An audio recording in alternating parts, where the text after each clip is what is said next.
اے دنیا کے اندر قربانی دینے والے لوگوں، اللہ کی خوشنودی کے لیے، اس کی رضا کو حاصل کرنے کے لیے جانوروں کو اللہ کی راہ میں قربان کرنے والے لوگوں سن لو، لن ینال اللہ لحومها ولا دماؤها ولکن ینالہ التقوی منکم۔ اے قربانی کرنے والے لوگوں، تمہاری جانور کا گوشت اللہ تبارک و تعالیٰ تک نہیں پہنچتا، نہ ہی اس جانور کا خون اللہ تبارک و تعالیٰ تک پہنچتا ہے۔ اگر کوئی چیز اللہ تبارک و تعالیٰ تک پہنچتی ہے تو وہ چیز صلاتی و نسکی و محیای و مماتی للہ رب العالمین۔ اللہ تبارک و تعالیٰ اس آیت کریمہ کے اندر بیان کر رہا ہے اور ان لوگوں کے چہرے کے اوپر تماچا لگا رہا ہے جو انسان اس دنیا والے انسانوں کو دکھانے کے لیے قربانی کرتا ہے، جو آدمی اس دنیا کے اندر ریاکاری کے لیے نماز کو ادا کرتا ہے، جو آدمی اس دنیا کے اندر جو ہے ریاکاری کے لیے اپنے مال اور دولت۔ ایک ایسے دور میں اس موضوع کے اوپر گفتگو اشد ضروری ہے، جس دور میں، جس سماج میں اور جس معاشرے میں قربانی کو ایک پیٹرن کے طور پر کیا جاتا ہو، صرف اس لیے قربانی کی جاتی ہو کہ یہ ایک رسم ہے اور اگر اس رسم کو پورا نہیں کریں گے تو سماج اور معاشرے کے اندر میری ناک کٹ جائے گی۔ اس قربانی کے اندر ہمارے اور آپ کے اندر جو سوچ ہے وہ یہی ہے کہ یہ قربانی جو ہے صرف اور صرف رسم کے طور پر ادا کیا جا رہا ہے۔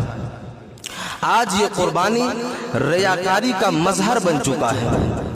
اس قربانی کو لوگ ریا اور نمود سے پاک نہیں کر پا رہے ہیں۔ ہم اور آپ یہ سوچتے ہیں جیسے ہی ہمارے سامنے قربانی کا تذکرہ ہوتا ہے ہم اور آپ یہ سوچ لیتے ہیں کہ کسی جانور کو ذبح کر دینا بس یہی چیز قربانی ہے۔ ہم نے اور آپ نے بچپن سے، جو انسان بچپن میں ہے، جو انسان جوانی کے مرحلے پر ہے، جو انسان ادھیڑ کے مرحلے پر ہے، جو آدمی بڑھاپے کے مرحلے کے اوپر پہنچ چکا ہے، ہر انسان یہی جانتا ہے کہ قربانی بس اسی چیز کا نام ہے کہ جانور کو خریدا جائے اور پھر ذبح کر دیا جائے، بس یہی چیز قربانی ہے اور اس کے گوشت کو کھا لیا جائے۔ اس چیز کا نام قربانی نہیں ہے۔ قربانی یہ ہے کہ آپ ایک جانور کو خرید کر کے اللہ کی رضا کے لیے، اللہ کی خوشنودی کے لیے قربان کر رہے ہیں، جس طرح آپ ایک جان کو اللہ کی رضا کو حاصل کرنے کے لیے قربان کر رہے ہیں۔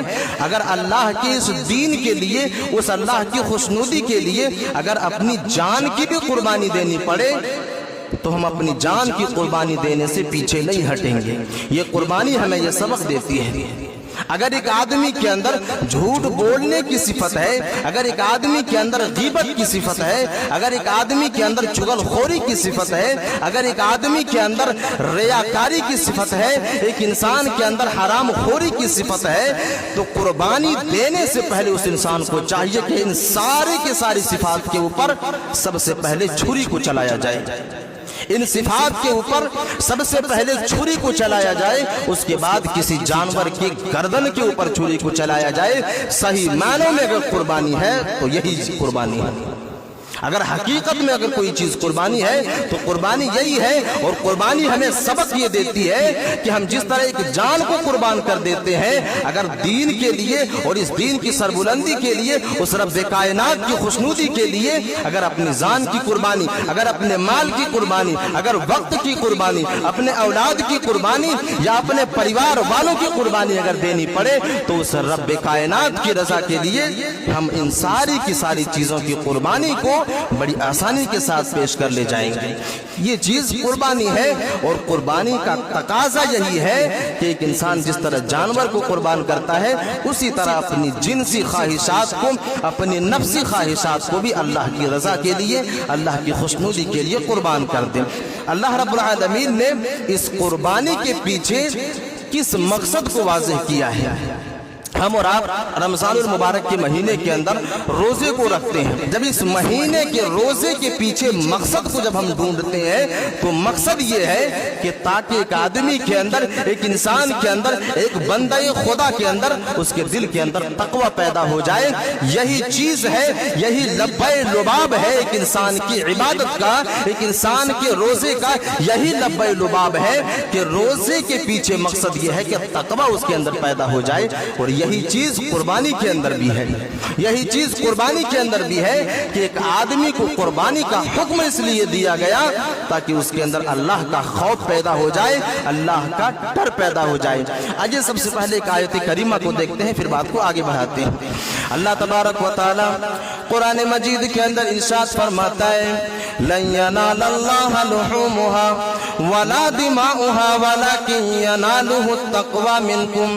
اللہ رب العالمین اس آیت کریمہ کے اندر دنیا والے تمام کے تمام انسانوں کو خبردار کر رہا ہے, دنیا کے تمام انسانوں کو جگا رہا ہے کہ اے دنیا کے اندر قربانی دینے والے لوگوں, اللہ کی خوشنودی کے لیے, اس کی رضا کو حاصل کرنے کے لیے جانوروں کو اللہ کی راہ میں قربان کرنے والے لوگوں سن لو, لن ينال الله لحومها ولا دماؤها ولكن يناله التقوى منكم. اے قربانی کرنے والے لوگوں, تمہاری جانور کا گوشت اللہ تبارک و تعالیٰ تک نہیں پہنچتا, نہ ہی اس جانور کا خون اللہ تبارک و تعالیٰ تک پہنچتا ہے. اگر کوئی چیز اللہ تبارک و تعالیٰ تک پہنچتی ہے تو وہ چیز تقوی ہے.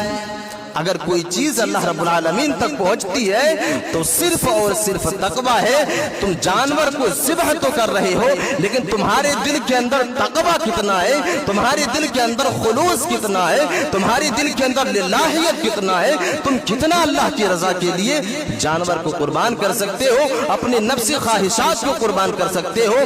بس یہی مقصد ہے کہ اللہ رب العالمین نے قربانی کو سنت قرار دیا, اللہ کے نبی صلی اللہ علیہ وسلم نے اس قربانی کو سنت قرار دیا. اس آیت کریمہ کے پیچھے ایک شان نزول ہے. اس آیت کریمہ کے پیچھے مفسرین نے ایک شان نزول کو بیان کیا, یعنی کس موقع پر یہ آیت کریمہ نازل ہوگی. زمانے جاہلیت کے اندر لوگ جب چڑھاوا چڑھایا کرتے تھے, جس وقت اللہ کے نبی صلی اللہ علیہ وسلم کی بعثت اس دنیا کے اندر نہیں ہوئی تھی, اس وقت جب سرزمین عرب کے لوگ, زمانے جاہلیت کے لوگ جب جانوروں کو قربان کیا کرتے تھے تو اس جانور کے خون کو اپنی ہاتھوں میں اٹھا کر کے خانہ کعبہ کی دیواروں کے اوپر لیپ دیا کرتے تھے, دیوار کے اوپر پوت دیا کرتے تھے. جب اسی چیز کو مسلمانوں نے دیکھا, صحابہ کرام نے دیکھا, تو ان لوگوں نے بھی یہی کرنے کی کوشش کی. اللہ رب العالمین نے فوراً یہ آیت کریمہ نازل کر دی. اے صحابیوں کی جماعت, اے مسلمانوں, تم جو کام کرنے کے لیے تیار ہو رہے ہو, جانوروں کو اللہ تبارک و تعالیٰ کی راہ میں قربان کر کے تم یہ چاہتے ہو کہ ہم اس جانور کے خون کو خانہ کعبہ کی دیوار کے اوپر اور خانہ کعبہ کی گناب کے اوپر لگا دیں تو ہماری قربانی قبول ہو جائے گی. اے لوگوں سن لو, تمہاری جانوروں کی خون کی ضرورت اللہ تبارک و تعالیٰ کو نہیں ہے, نہ ہی تمہارے جانور کی گوشت کی ضرورت اللہ تبارک و تعالیٰ کو ہے. اگر کسی چیز کی ضرورت ہے تو تمہارے دل کے اندر تقوی کتنا ہے, تمہارے دل کے اندر ڈر کتنا ہے, تمہارے دل کے اندر اخلاص کتنا ہے, تم کتنا اللہ تبارک و تعالیٰ کی اخلاص کے لیے اور اس کی خوشنودی کو حاصل کرنے کے لیے دنیا کے اندر اپنے دولت کو بھی اللہ کی راہ میں قربان کر سکتے ہو, اپنے نفسی خواہشات کو بھی اللہ کی راہ میں قربان کر سکتے ہو, اپنے جان کو بھی اللہ تبارک و تعالیٰ کی راہ میں قربان کر سکتے ہو. بس مقصد یہ ہے, قربانی کا مقصد یہ ہے کہ ایک انسان کے اندر تقوی کتنا ہے. اللہ تبارک و تعالیٰ یہ دیکھنا چاہتا ہے کہ کس نیت کے ساتھ ایک انسان قربانی کر رہا ہے, کس نیت کے ساتھ ایک انسان اللہ تبارک و تعالیٰ کے سامنے جانوروں کو ذبح کر رہا ہے. بس اللہ تبارک و تعالیٰ کو اگر کسی چیز کی ضرورت ہے تو صرف اور صرف تقوی کی ضرورت ہے. اگر یہ بات کہہ دیا جائے کہ اگر ہمارے اندر اگر کوئی چیز نہیں ہے تو صرف اور صرف تقوی,